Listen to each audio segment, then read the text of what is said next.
Hi, I'm Lori Gimmelstein, the Executive Director of the Colorado Parent Advocacy Network, and today we hosted part 2 of the Rocky Mountain Summit on safeguarding children from gender-affirming treatment. So they start with social affirmation, calling the opposite pronouns. Often they change their name. They progress on to puberty blockers, and then from puberty blockers to opposite sex hormones, and then surgical interventions. The surgical interventions include removal of breasts, uterus, the attempt to create a penis for a woman and a vaginal opening for a male. In my view, the causes are really systemic. It's about how our healthcare system is set up, how it works. We have a highly fragmented healthcare system. But nobody has to face the conceptual or philosophical underpinning of gender ideology because it hides itself so well behind 3 very specific things. One is false or pseudo science, and that's the medicine that we're talking about right now. But the second is pseudo or false civil or human rights. And then third, a pseudo religion.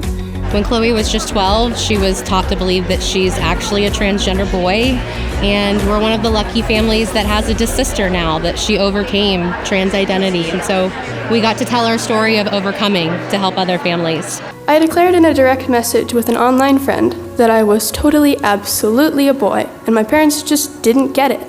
They refused to be supportive of me like I needed.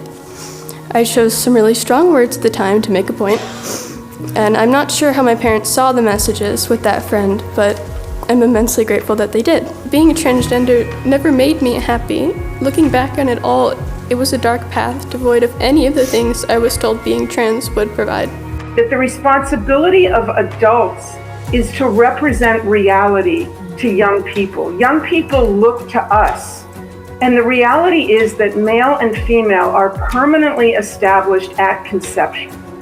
And that is never going to change. It is either male or female. There's no spectrum. And to mislead young people to think otherwise is not doing them a favor.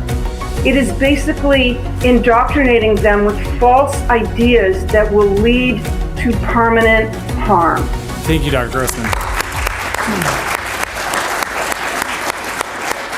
This state has seen some of the most atrocious bills to be put forward this year, attacking parental rights and really digging into harming kids.